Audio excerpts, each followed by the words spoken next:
que ambos grupos están desprotonados. Y en un pH neutro, acá, hemos dicho que está ionizado. Acá, el grupo amino y el grupo carboxilo, ambos se anulan y no tiene carga. No va a tener carga, ¿por qué? Porque ambas cargas están anuladas. Entonces, esto sucede en pH fisiológico. ¿Cuál es el pH fisiológico? 7.4. ¿Está bien? ¿Me están entendiendo los alumnos de atrás? ¿Están viendo claro?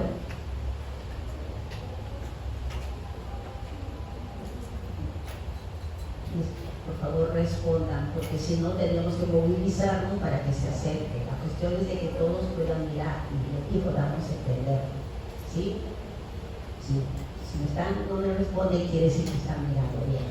¿Sí? Entonces lo dejamos como está. Correcto. Sigamos entonces. Entonces los aminoácidos pueden tener carga positiva, negativa o cero. Ya lo acabamos de explicar. Así es. Vamos a hablar ahora de los aminoácidos de una manera rápida, porque vamos a recordar. Entonces, hay varias clasificaciones. A nosotros, ¿cuál nos interesa? En este momento, nosotros vamos a ver que los aminoácidos se van a diferenciar por la estructura de la cadena lateral. Son diferentes. Entonces, ¿cómo se clasifican? Entonces, de acuerdo a sus propiedades de las cadenas laterales. Vamos a considerar aminoácidos alifáticos, neutros y apolares. Las cadenas R poseen grupos hidrofóbicos que interactúan con otros grupos hidrofóbicos formando las fuerzas de Van der Waals. Entonces, ¿cómo pueden ser? Vamos a ver los aminoácidos alifáticos, neutros o apolares. Pueden ser, acá lo dice, apolares alifáticos. ¿Qué quiere decir? Que R, la cadena lateral, es naturaleza alifática. Cuando hablo de apolares aromáticos, se entiende que tienen anillos. Ahí están, anillos aromáticos. Y esos son los aminoácidos neutros o apolares. Aminoácidos polares sin carga, ¿qué quiere decir? Que R tiene grupos polares capaces de formar puentes de hidrógeno u otros grupos de gases. Y hay ácidos polares con carga, ¿qué quiere decir? Que tienen grupos cargados, ya sea positiva o negativamente, ¿no? Entonces, esa es la clasificación desde el punto de vista estructural de su cadena R lateral. A ver, no me acuerdo, claro, no me voy a acordar, pero sí tengo que entender por qué cosa es un aminoácido neutro o apolar. ¿Qué cosa quiere decir polar sin carga? ¿Y cuáles son los polares con carga? Porque si voy a hablar de las funciones, primero tengo que saber su estructura. Bien, gracias. ¿Qué tenemos acá? Aminoácidos no polares alifáticos. Todo lo que ustedes ven en rosadito es la cadena lateral. Muy bien. ¿Se están viendo que es diferente? Correcto. En el primero que tiene un hidrógeno, porque el resto es igual, todos tienen carbón, carboxilo, amino, hidrógeno. ¿Qué los diferencia? El R. Entonces, el primer aminoácido más sencillo es este que tiene otro hidrógeno y se llama glicina. Esto puede ir creciendo. En lugar de un hidrógeno, tiene metilo y se llama alanina. En lugar de un carbón más, acá tiene 3 carbonos y se llama valina. leucina, metionina, isoleucina. Entonces van aumentando los carbonos. Unos tendrán metilo, otros tienen propilo, otros tienen 4, 5, 6 carbonos, ¿no? Y de ahí se viene la clasificación. Recordemos entonces, ¿cuáles son esos aminoácidos no polares alifáticos? Glicina, alanina, valina, leucina y su isómero, la isoleucina, y finalmente la metionina. Muy bien. ¿Qué he dicho? Que son aminoácidos no polares. Si son aminoácidos no polares, ¿pueden estar en contacto con el agua? No, correcto. Entonces, en las proteínas que están estos aminoácidos en solución acuosa, los aminoácidos apolares tienden a agruparse en el interior de la proteína. Es lo que les dije al comienzo. ¿Qué aminoácidos están mirando a nosotros? Aquellos que no son solubles, aquellos que no son polares, están escondidos porque no pueden estar en contacto con el agua. Muy bien. Entonces, se agrupan en el interior de la proteína. Acuérdense de la membrana celular. ¿Cómo están ahí los aminoácidos? ¿Y por qué son solubles? Porque tienen la capa lipídica, es hidrofóbica. Entonces, solamente los aminoácidos que no son solubles pueden formar parte de la estructura de la capa lipídica, ¿verdad? Acuérdense ese concepto de química. Soluble disuelve a soluble, insoluble disuelve a insoluble. Bien. Hemos dicho que también hay aminoácidos aromáticos. Acá están. ¿Qué tenemos? La fenilalanina. Este es muy sencillo de entender. Este es el grupo fenílico que se ha unido con la alanina. Ya hemos dicho qué cosa es la alanina. ¿Está? Por eso se llama fenil, o sea, el grupo fenil unido a la alanina. Tirosina, ¿qué se diferencia? Que tiene solamente un OH y se llama tirosina. El triptofano ya es más complicado, tiene un anillo de lindol. Ustedes saben química, este es un anillo de lindol. Eso viene a ser el triptofano. Vamos a hablar de aminoácidos polares sin carga. ¿A quién tenemos acá? Serina, treonina. Ah, ¿qué tienen acá? El OH, el OH. Este OH de la serina, OH de la treonina, los vuelve más solubles que los anteriores.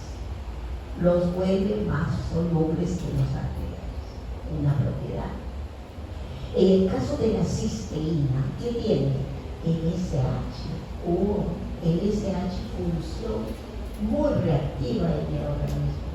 Ustedes van a ver que muchos enlaces que le dan estabilidad, por ejemplo, este salón, ¿por qué es que el techo no se cae? ¿Por qué no se hunde? Porque hay enlaces que permiten mantener esa estructura. ¿Sí? Y un enlace es este, el SH, que forma aquellas estructuras proteicas que tienen la cisteína, ¿sí? Que evitan que las hebras, las proteínas, se deformen, se rompan. Al romperse, pierde actividad la proteína. Prolina, miren, este es un aminoácido muy importante porque va a formar parte de las estructuras. Por ejemplo, vamos a hablar del colágeno. El colágeno tiene en su composición este aminoácido que se llama prolina. La asparagina y la glutamina, ¿qué cosa tienen? Es el ácido ácido aspartico y es el ácido glutámico. Lo único que ahora tiene una amina NH2, el ácido aspartico, NH2, el ácido glutámico. El hecho de tener otro NH2 ya no se llama glutámico, sino glutamina o asparagina. ¿Correcto? Así. Muy bien.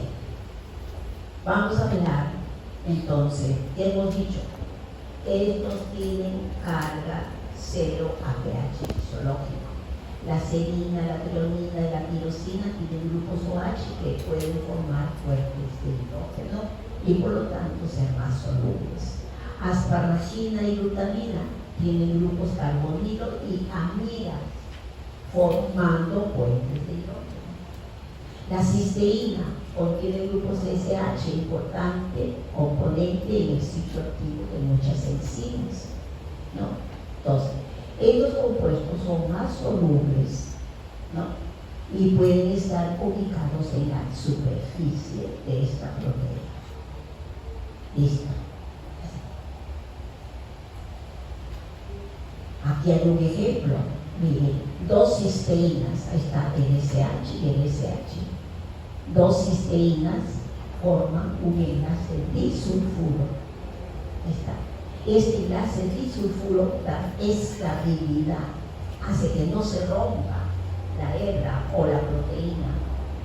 Si se rompe, pierde actividad. ¿Vieron? Entonces tiene función. Tiene una función en la estructura y en la formación de la proteína. Vamos a ver aquellos aminoácidos cargados negativamente. ¿Qué tenemos? Aspartico, glutámico. ¿Qué tiene? El grupo carboxílico está ionizado y el grupo amino ionizado, aspartico, glutámico. Ambos son ácidos dicarboxílicos. Dicarboxílicos, ¿qué cosa tienen? Dos carboxilos, acá hay uno y acá hay otro, que no tenían los otros aminoácidos, ¿verdad? Igual digo de glutámico, son ácidos dicarboxílicos. Muy bien. Fisiológicamente se ionizan y tienen un grupo carboxilado con carga negativa. Ahí está, la carga negativa. Entonces, esta carga negativa, ¿qué hace con estos aminoácidos, por ejemplo? Que formen enlaces iónicos. Pueden formar enlaces iónicos. ¿Sí? Esa carga negativa. Así. Y aminoácidos cargados positivamente. A ver, ¿quién está? La lisina, la arginina y la histamina. ¿Qué tienen estos aminoácidos?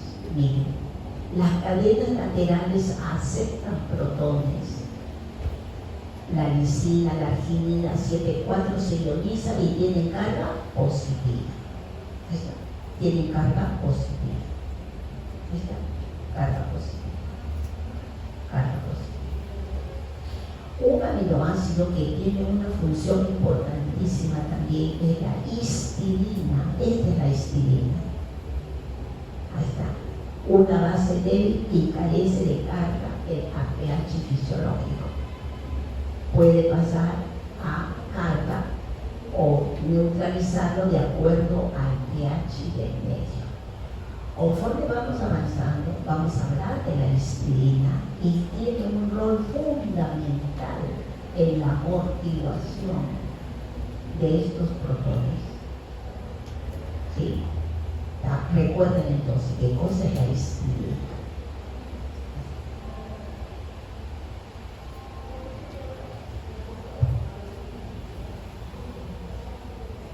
Vamos terminando entonces. Ciertos grupos funcionales presentes en las moléculas biológicas pueden comportarse como ácidos o bases débiles. Por ello, su estado de ionización, como han visto, depende del pH del medio.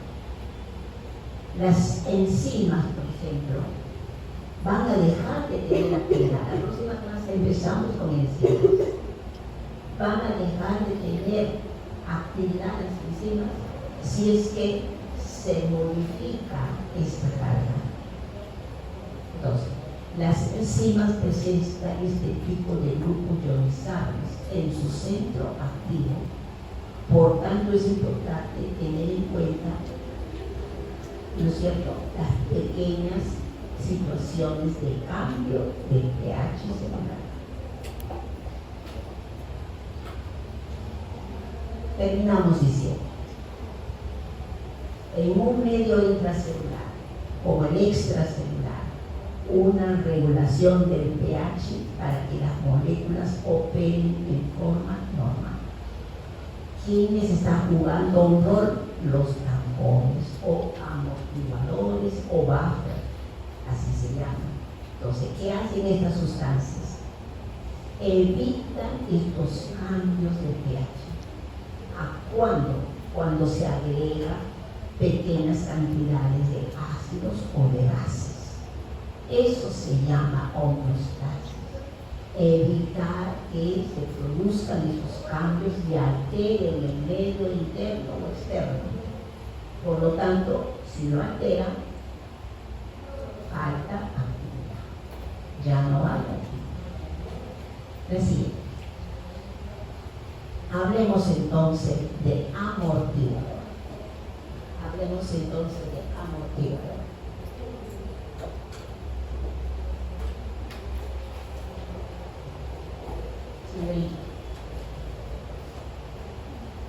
Algo le trae en mente o conoce la definición de lo que es un buffer, un amortiguador, es lo mismo.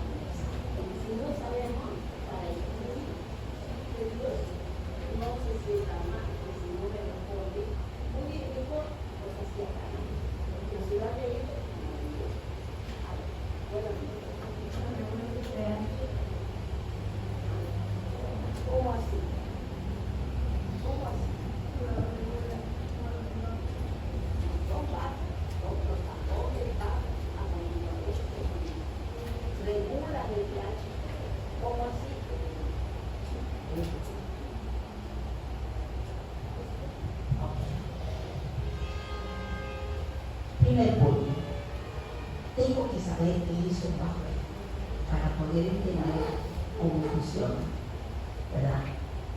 Entonces, la definición que dice su compañera, sí, es correcta. ¿Qué cosa es un buffer? Son sistemas que evitan que el pH varíe. ¿Ya están viendo qué pasa cuando van cambiando los pH? Entonces, evitan los cambios cuando hay cantidades pequeñas de ácidos o de gases. ¿Con qué finalidad? Que el pH no cambie. Pero ¿qué cosa tiene? ¿Cómo funciona? Químicamente, ¿qué tiene? Son mezclas de un ácido y su sal. ¿Ya? Pero el ácido tiene que ser débil. Entonces, cuando ustedes les preguntan, ¿qué es un buffer? Es un sistema que te va a permitir evitar cambios de pH. ¿Y por qué? Porque está formado de un ácido débil y su sal. ¿Y cómo funciona? Tengo que ver la composición del buffer. No puedo entender si no tengo la composición del buffer. Entonces vamos a ver. Vamos a ver.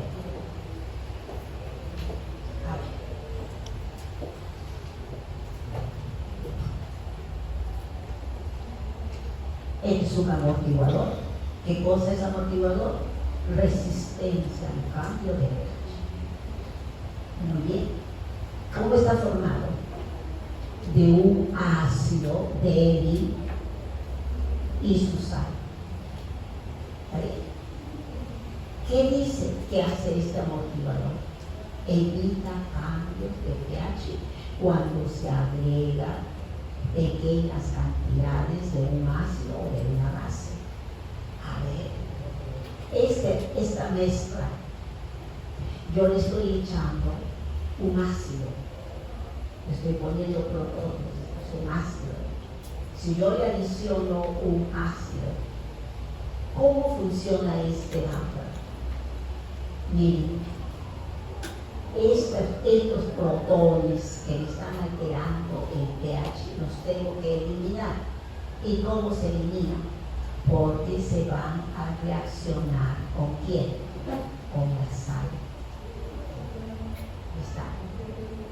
De esa manera disminuye los protones. Y acá lo dice. A ver. Tampoco las mezclas reguladoras contienen dos sustancias, un ácido débil y su base conjugada, ahí está, o una base débil y su ácido conjugado.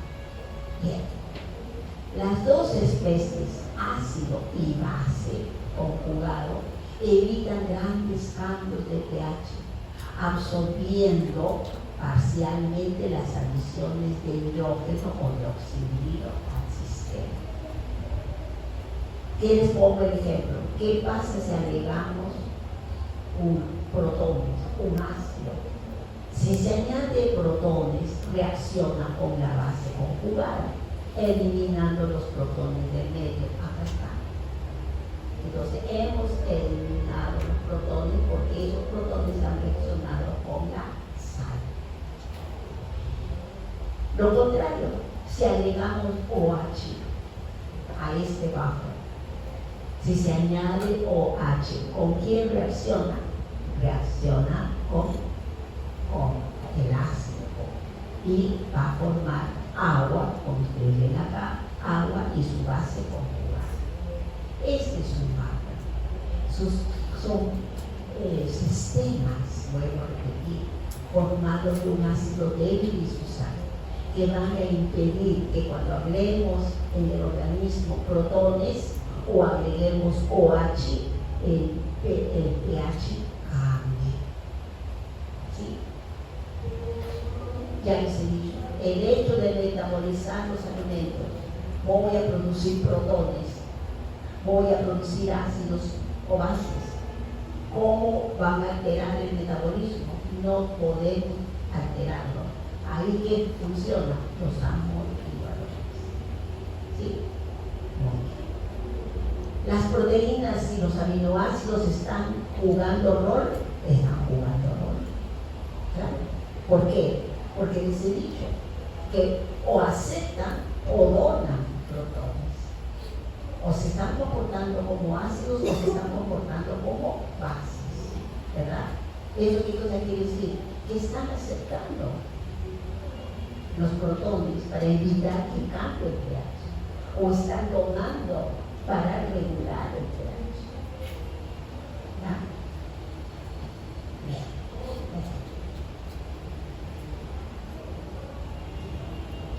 También en el índice, en el temario, en la primera diapositiva, ¿qué les dije? Que íbamos a hablar de los aminoácidos, íbamos a hablar de su clasificación y de sus propiedades. Muy bien. ¿Qué más dijo el temario? El temario nos dijo que íbamos a hablar de una ecuación de Henderson y Hasselbalch. Muy bien. ¿Qué cosa es la relación de Henderson y Hasselbalch? Lean, para que nos grabemos. Es una relación cuantitativa de la solución y la concentración. Es una relación cuantitativa del pH de la solución y la concentración del ácido débil y su base conjugada. No entiendo. A ver, esta es la ecuación de Henderson y Hasselbalch. ¿Qué tiene? ¿Qué dice? Que el pH es igual al pKa más el logaritmo de la base conjugada sobre el ácido. Y ya ustedes saben qué cosa es la base conjugada y qué es el ácido, ¿no es cierto? Acabo de explicar. Muy bien. Pero aquí, escuchen bien, esta ecuación, miren lo que dice, es la relación cuantitativa entre el pH de la solución, acá está el pH de la solución y la concentración. ¿De quién? Acá está la concentración del ácido y su base conjugada o su sal. ¿Vieron? A ver, los voy a despertar con un ejemplo, un interés. Si yo presento esta diapositiva, lo están viendo fríamente. A ver, yo tengo una alcalosis o tengo una acidosis metabólica, por ejemplo. Acidosis porque aumentó el ácido, alcalosis porque aumentó el oxígeno. Hay alteración, ¿Quién juega rol en esta? La ecuación de Henderson y Hassan. ¿Por qué? Porque está entendiéndose que regula o tiene relación entre el pH y ¿qué? La concentración del ácido o la concentración de la base. Esto está diciendo. Entonces, hay que corregir esa concentración. ¿Para qué? Para volver a regular el pH. ¿Me entienden?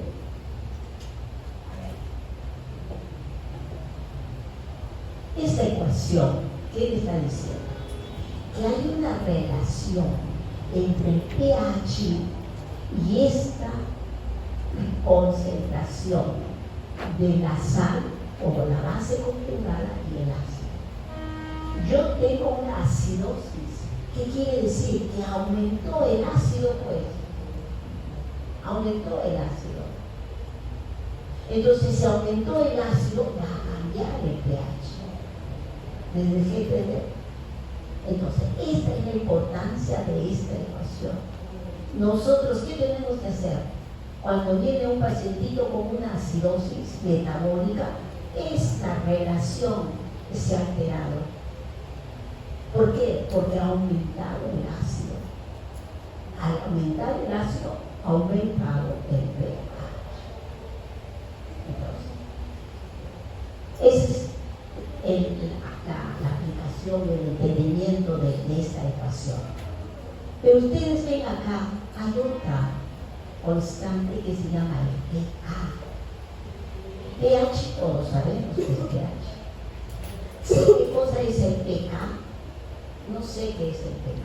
Hoy vamos a aprender. Tenemos que conocer, deducirlo, qué cosa es el pH. Bien, entonces empecemos. Ya está clara la ecuación de Henderson y Hassan. Nos dirigimos a entender qué cosa es el pH. Esto lo vamos a hacer esta semana en la práctica. Todos vamos a trabajar esta semana. Y vamos a hablar de valores de pH, valor del pH. Pero hoy día ustedes salen de clase conociendo qué cosa es la ecuación de Henderson y Hassan, ¿correcto? ¿Qué indica? ¿Qué relación? Me indica la sal con su ácido. ¿Qué más? La relación que existe con el pH y su concentración del ácido y la sal. ¿Qué más? Está también hablando del pH. ¿Y qué cosa es el pH? ¿Para qué sirve? ¿Para qué lo utilizamos? Vamos a ver. Entonces, significado del pH y constante ionización de los ácidos. A ver, ¿qué cosa es pH? Logaritmo negativo de la concentración de iones hidrógeno, todos lo sabemos, ¿verdad? Igual voy a decir, ¿y qué cosa es el pH? El pH también es el logaritmo negativo de la constante de ionización. ¿Y qué cosa es la constante de ionización? La disociación de un ácido débil. A ver, vamos a ver. Acá. ¿Cómo se llama la constante de disociación de un ácido débil? Ka. Acá está. Constante de ionización de un ácido débil. Entonces, vamos a poner el ejemplo. Yo tengo acá un ácido débil. Un ácido débil, ¿por qué es débil? Porque se ioniza mal. Parte se ioniza y parte no. Por eso se llama ácido débil. Un ácido fuerte se ioniza totalmente. Un ácido débil parcialmente. Entonces, los buffer están formados de ácido débil. Ya lo dije. Los aminoácidos, por su disociación, son considerados como ácidos débiles. Muy bien. Entonces, si yo tengo un ácido débil acá, ¿cómo se disocia? En su protón y su base. Acá está. Un ácido débil se disocia en su protón y su base conjugada o sal. Muy bien. Entonces, la sal o base conjugada es la forma de ionización de un ácido débil. ¿Y qué cosa es Ka? K es la relación de la parte disociada sobre la no disociada. ¿Eso lo han aprendido en química? Sí. Eso es Ka, constante de disociación de un ácido débil. Entonces, ¿qué cosa es el Ka? El Ka, ¿qué dice acá?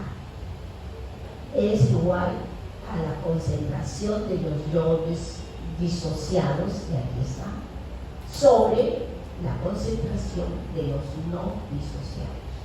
¿Por qué? Porque le he dicho que se disocia mal. Se disocia, hay parte que se disocia y hay parte que no se disocia. Entonces, Ka es esta relación. El producto de la concentración de los disociados sobre el producto de la concentración de los no disociados. Ese es Ka. ¿Por qué hago el Ka? Porque me va a permitir encontrar el pK. Vuelvo a repetir, ¿por qué estoy deduciendo el Ka, constante de disociación de los ácidos débiles? ¿Por qué? Porque ahorita lo voy a usar para encontrar el valor del pK. Vamos entonces. Y acá está. Ka, constante de ionización. ¿De quién? De este ácido débil. ¿Listo? ¿Qué cosa es? La parte disociada sobre la no disociada. ¿Me han entendido hasta ahí para poder continuar? ¿Está claro? Ya. Sigamos entonces. De más está decir, si el valor de K es alto, ¿qué quiere decir? Que el ácido se ha disociado totalmente, ¿verdad? Es más fuerte, el ácido es más fuerte. Bien. Entonces, de ahí parte la ecuación de Jefferson y Hasse para encontrar el valor del pK. A ver. Entonces, ¿qué cosa es pK? Es el logaritmo negativo del Ka. Así como el pH hemos dicho, pH es el logaritmo negativo de los protones o de los iones de hidrógeno. El pK es el logaritmo negativo de la constante de ionización de los ácidos débiles, Ka. Acá está. Ka. ¿Qué tenemos? Vamos a deducir. Ka es la concentración de lo disociado sobre lo no disociado. Vamos a encontrar, a sacar los protones. Despejemos los protones. Acá está. Entonces, los protones es igual a K por la concentración de HA sobre la parte iónica. Vamos a sacar el logaritmo de cada uno y lo vamos a multiplicar por -1. ¿Sí? De tal manera que yo tengo acá qué cosa es logaritmo negativo de los iones hidrógeno de H. Así como digo que el logaritmo negativo de los iones hidrógeno es pH, yo voy a decir que el logaritmo negativo del Ka es el pK. Ustedes en el trabajo que se les está dando para su informe van a ir punto por punto despejando esa fórmula y van a encontrar al final la ecuación de G de un factor. ¿Qué tienen que hacer? Lápiz y papel. Es deducción nada más. Entonces, vuelvo a repetir. ¿Qué cosa estoy despejando? En X, ¿no es cierto? ¿Qué cosa voy a despejar? La concentración de protones. Aquí está. Luego le voy a sacar el logaritmo de ambos términos y lo voy a multiplicar por -1. ¿Y qué digo? Menos, ¿qué cosa es pH? Logaritmo negativo de la concentración de iones hidrógeno. ¿Y qué cosa es el pK? Logaritmo negativo de la Ka. Entonces, reemplazo. pH es igual a pK menos logaritmo del ácido sobre la sal. Pero este signo negativo nos va a traer molestias. Hay que pasar a positivo. Entonces, pH es igual al pK más logaritmo de la sal sobre el ácido. Esa es la ecuación de Henry sobre ácidos. ¿Me entendieron? Entonces, hemos llegado a entender que aquí hay una relación directa, como dice, pH y la concentración de la sal y el ácido. ¿Sí? ¿Y qué cosa es el pK? El pK es el logaritmo negativo de la constante de ionización del ácido. ¿Está bien? Muy bien. No hay problema en concentración del ácido, la concentración de la sal. No hay problema. ¿Cómo encontramos el valor del pK? ¿Cómo se encuentra el valor del pK? El valor del pK lo podemos encontrar haciendo una valoración o titulación del aminoácido. A ver.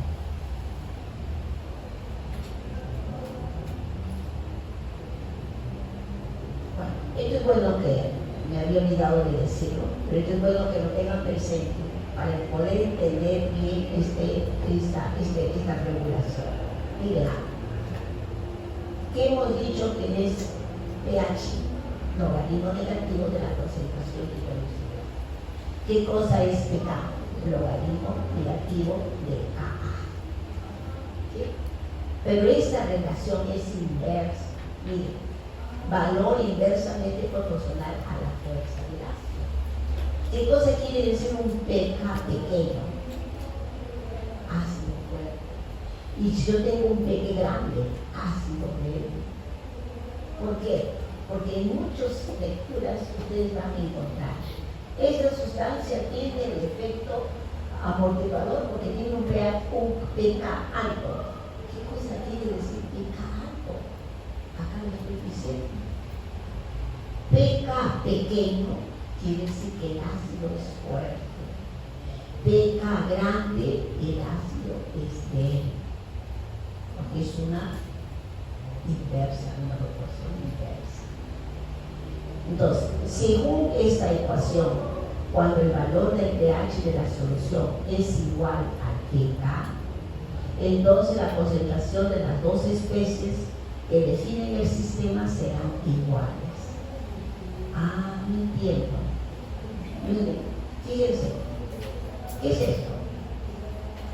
pH es igual a pK más logaritmo de la sal sobre el ácido. Hasta ahí hemos dicho, ¿verdad? ¿Me están siguiendo? Muy bien. ¿Qué cosa está diciendo? Si la concentración de la sal es igual a la del ácido, se anula, ¿verdad? Si yo tengo 50 de sal y tengo 50 de ácido, la concentración es igual, ¿verdad? Muy bien. Y 50 entre 50, ¿cuánto es? 1. Logaritmo de 1, ¿cuánto es? 0. Entonces, ¿qué cosa está diciendo? Que el pH es igual al pH. Vuelvo a repetir, por favor, tomen atención. Me preocupan los alumnos de atrás, por eso les decía, están mirando la diapositiva. De lo contrario, vamos a acercarnos. Tienen que acercarnos. A ver, vayamos con calma. Escuchen. ¿Qué cosa está diciendo acá?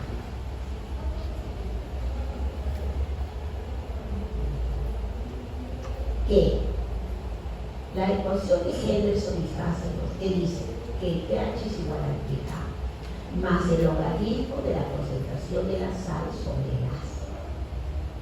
Muy bien. Ahora, les estoy diciendo, si la concentración de la sal es igual a la del ácido, el logaritmo, ¿cuánto es? 1, 50, póngale 5, o 10, póngale 50 acá o 50 acá, o 10 acá y 10 acá. ¿Cuánto sale? 1. Logaritmo de 1, 0. Por lo tanto, el pH es igual al pH. Al pH es igual al pH. ¿De acuerdo? Ya lo entendieron. Eso es importante porque eso vamos a hacer en la práctica de hoy día, de esta semana. Y voy a encontrar el valor del pH. ¿Listo? Entonces, miren lo importante que es este concepto. Miren, escuchen.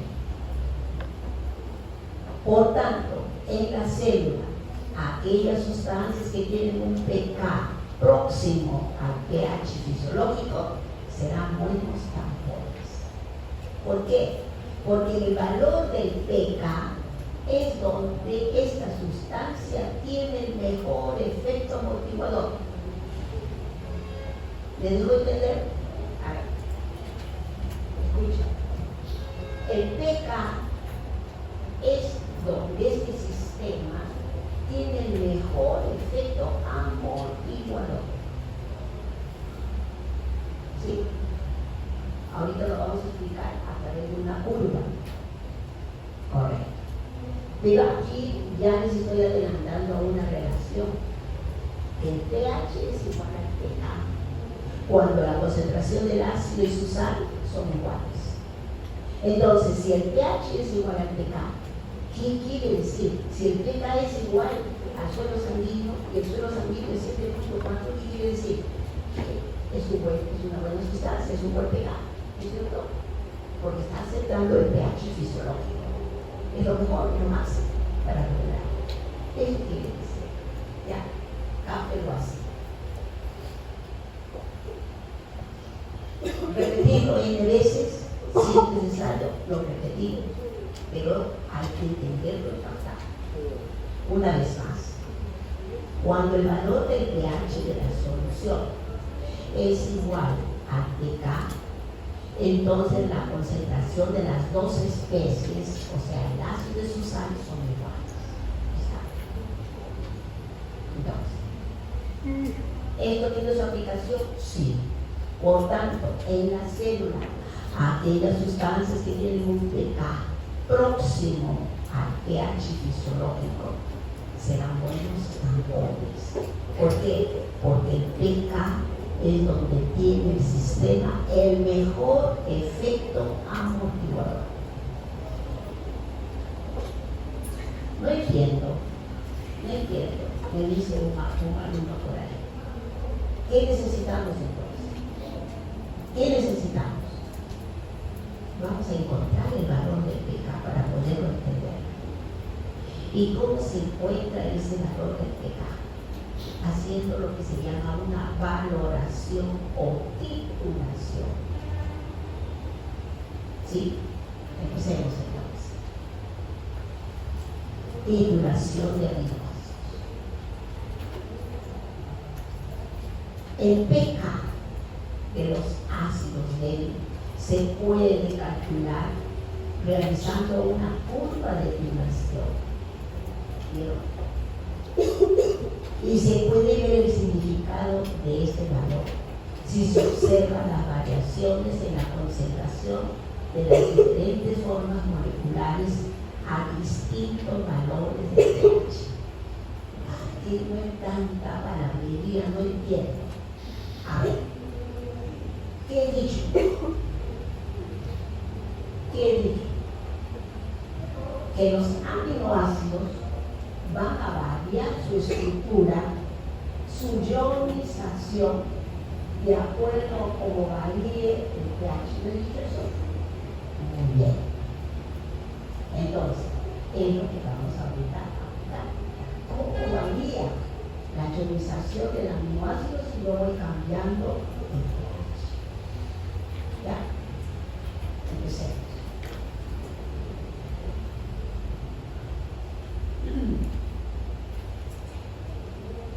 A ver, miren, titulación de un aminoácido. ¿Qué tengo acá? ¿Este es un aminoácido? Sí. Este aminoácido puede tener la siguiente ionización o la tercera ionización. Son diferentes ionizaciones. Acá está, acá lo dice, estructura de la ionización de este aminoácido. Acá está. Muy bien. ¿Qué quiere decir? Que la ionización está variando en función de qué? De cómo varía el pH. ¿Cómo hacemos eso? Vamos a ver. Mediante esta curva de titulación. ¿Qué significa eso? Vean, que aquí en esta escala voy a poner valores de pH. Y aquí en esta escala voy a poner una sustancia que neutralice ¿a quién? A estos protones. ¿Qué protones? El protón del carboxilo y el protón del amino. Entonces, ¿cuántos protones tiene acá este aminoácido? Tiene un protón del grupo carboxílico y un protón del grupo amínico. Y yo los voy a neutralizar. ¿Con quién? Si son ácidos, los voy a neutralizar con una base. Se sabe química. Muy bien. Entonces, como acá hay dos, entonces va a haber una neutralización secuencial. ¿Qué quiere decir? Que primero se va a neutralizar el protón del grupo carboxílico y después el protón del grupo amino. Ya, muy bien. Entonces vamos a empezar. Voy a poner acá, ¿a quién? Al aminoácido. ¿Ve? Este aminoácido lo voy a poner acá. 0. ¿Y qué voy a hacer? ¿O qué vamos a hacer? Porque eso ustedes también lo van a hacer. Lo voy a neutralizar. Aquí voy a neutralizar a este protón. Y entonces aquí está esta sustancia, este aminoácido está en el punto de partida. Y comienzo a echarle pequeños volúmenes de quién? De este hidróxido de sodio. OH es el hidróxido de sodio. Entonces yo tengo acá un mol del aminoácido. Y comienzo a echarle el hidróxido. El hidróxido primero comienza a neutralizar a estos protones. Entonces cuando neutraliza a este protón, ¿qué pasa? Forma la sal. Y si forma la sal, está cambiando el pH. A ver, aquí está. Esto está acá. Si yo le comienzo a agregar hidróxido de sodio, va a ir neutralizando este protón. Por lo tanto, el pH va a subir. Esto es pH. Va a subir. ¿Y por qué sube? Porque está formando la sal. Entonces, yo le sigo agregando otro mililitro de hidróxido de sodio y el pH sigue subiendo y sucesivamente. Mientras yo le voy echando, va subiendo, la curva va subiendo. ¿Por qué va subiendo? Porque estoy formando sal, ¿verdad? Cuando yo llego a medio equivalente, miren, llego a medio equivalente de hidróxido de sodio, ¿qué pasa? Aquí he neutralizado el 50% de esta protón. Quiere decir que aquí yo tengo 50% de la forma protonada y 50% de la forma iónica. Cuando yo digo medio equivalente, ¿qué tengo? 50% de la forma protonada y 50% de la forma iónica. Le sigo agregando y sigue subiendo. La curva sigue subiendo. ¿Por qué sigue subiendo? Porque estoy formando sal. ¿Vieron? Hasta que llego a un equivalente. ¿Qué cosa quiere decir cuando yo he llegado a 50% de la forma protonada y 50% de la forma isoeléctrica? Quiere decir que aquí este es el valor del pK. Este es el valor del pK. ¿Pero qué valor? Ustedes extrapolan y ven en la escala de pH. Acá en el pH, ¿qué valor tiene? 2.34. 2.34 es el punto de la posición. Por lo tanto, yo digo el pK de este protón es 2.34. ¿Deben entender? Repito, cuando yo tengo medio equivalente de hidróxido de sodio, yo tengo 50% de la forma protonada de este aminoácido y 50% de la forma isoeléctrica. ¿Sí? Eso se llama pK. ¿Y cuál es el valor del pK? Ustedes proyectan hacia la escala de pH. Entonces, ese pH es el valor del pH. ¿Qué valor tiene? 2.34. Entonces, el pK1 es el valor del pH cuando yo tengo 50% de la forma protonada y 50% de la forma isoeléctrica. Cuando tengo un equivalente, todo ha pasado a la forma isoeléctrica. Y eso se llama punto isoeléctrico. Punto isoeléctrico. Todo está en la forma isoeléctrica. Muy bien, ya terminé. Esto se llama punto isoeléctrico. ¿Y cuál es el punto isoeléctrico? El valor del pH. ¿Cuánto es el valor del pH? 5.97. Muy bien. Pero les dije que acá hay otro protón, el protón del grupo amino. Entonces sigo agregando hidróxido de sodio y el pH sigue subiendo. Cuando llego a 1.5, ¿qué tengo? 50% de la forma desprotonada y 50% de la forma isoeléctrica. Ese es el pK2. ¿Y qué valor tiene? El valor del pH. ¿Cuánto es el valor del pH? 9.60. Es el valor del pH. Entonces el pK2 de este grupo del amino es 9.60, que yo tengo 50% de la forma isoeléctrica y 50% de la forma desprotonada. Le sigo agregando y sigue subiendo. Cuando yo llego a 2 equivalentes, todo pasó a la forma desprotonada. O sea, hemos llegado acá. Entonces, ¿qué he conseguido? Experimentalmente encontrar el valor del pK. Entonces, este aminoácido, ¿cuántos pK tiene? 2. dos pegaditos. ¿Sí? ¿Por qué? Porque tiene un protón del grupo carboxílico y un protón del grupo amínico. ¿Me han entendido? A veces, como son conceptos nuevos, hay que leerlos.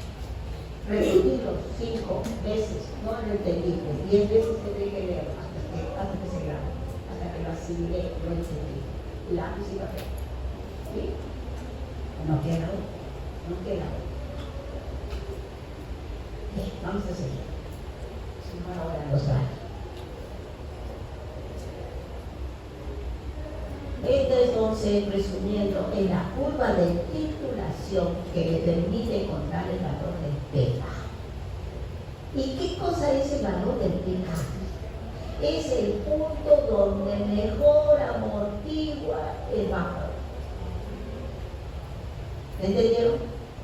El pK es el valor donde mejor efecto amortiguador tiene el vapor, donde la variación del pH es lo máximo. Para evitar la variación del pH es lo máximo. ¿Qué quiere decir el valor del pH? ¿Ya? Entonces, vamos a suponer la titulación de la alanina, este aminoácido. ¿Qué hemos dicho? ¿Cuántos grupos ionizables tiene? Pues digo, la estructura es importante. En un pH ácido, entonces, la alanina tiene 2 protones. Aquí está. Entonces, cuando se titula un aminoácido, su curva de titulación indica la acción de cada grupo funcional con ion y hidrógeno. Listo. El grupo, ejemplo, la alanina. El grupo carboxilo y el amino son los 2 grupos titulares, ya lo dije.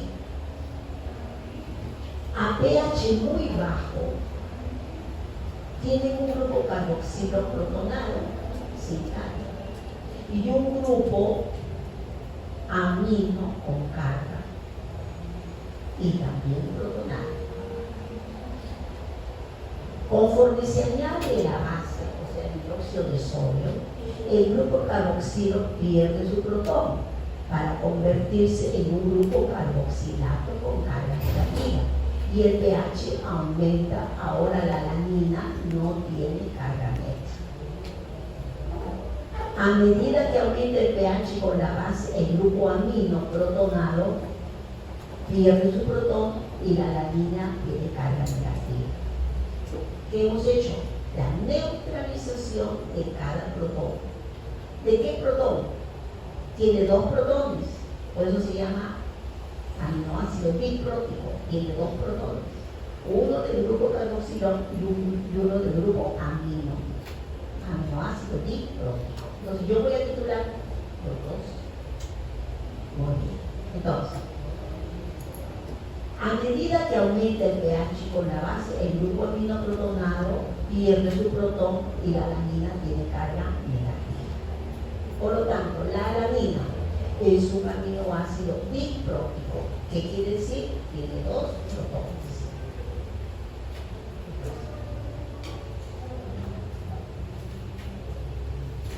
Entonces, aquí está la curva. Aquí está el aminoácido y ha pasado por estos estados de ionización. Este estado, miren, es cuando recién comienza el aminoácido a titularse. Acá, esto corresponde acá. Este estado de ionización corresponde al punto isoeléctrico. Y cuando termina la curva es este estado del aminoácido que ya se tituló. Entonces, esta ionización de este aminoácido se debe a ¿qué? Al cambio de pH que hemos tenido acá, ¿sí? Cuando hemos ido neutralizando. Esa neutralización, ¿qué nos ha dicho? Que yo encuentro el punto isoeléctrico. ¿Qué cosa es el punto isoeléctrico? Es acá. Cuando les dije que todo el aminoácido estaba en su forma isoeléctrica, no tiene carga, porque carga positiva con la carga negativa isoeléctrica se anula, por lo tanto no tiene carga, no tiene movilidad en un campo eléctrico. Eso se llama punto isoeléctrico. ¿Qué cosa es K1? ¿Y qué cosa es K2? K1, 2, 34. ¿Y qué cosa es K1? Cuando aquí yo tengo 50% de la forma protonada y 50% de la forma isoeléctrica. ¿Qué cosa es K2? Es esto. Cuando yo tengo 50% de la forma isoeléctrica y 50% de la forma desprotonada. ¿Y qué cosa es PI? Punto isoeléctrico. Cuando todo el aminoácido está en su forma isoeléctrica. ¿Cómo he encontrado el valor del pK? Ya lo he dicho, titulando y extrapolando a los valores de pH. También otra manera de encontrar el punto isoeléctrico es los dos pK equidistantes del punto isoeléctrico o del equilibrio. Entonces, ¿qué se hace? El pK1 se suma al pK2 y se divide entre 2 y también puedo encontrar el punto isoeléctrico, porque son los dos pK equidistantes al equilibrio. Es otra manera de encontrar el pK. Perdón, el punto isoeléctrico. Vuelvo a repetir. Aquí, en esta curva de titulación, ¿qué tengo? Estos tres estados de ionización del aminoácido. ¿Por qué tres estados de ionización diferentes? Porque ha variado de acuerdo a la variación del pH. En este estado inicial, donde todo el aminoácido está protonado, acá está protonado y acá está protonado, es esto.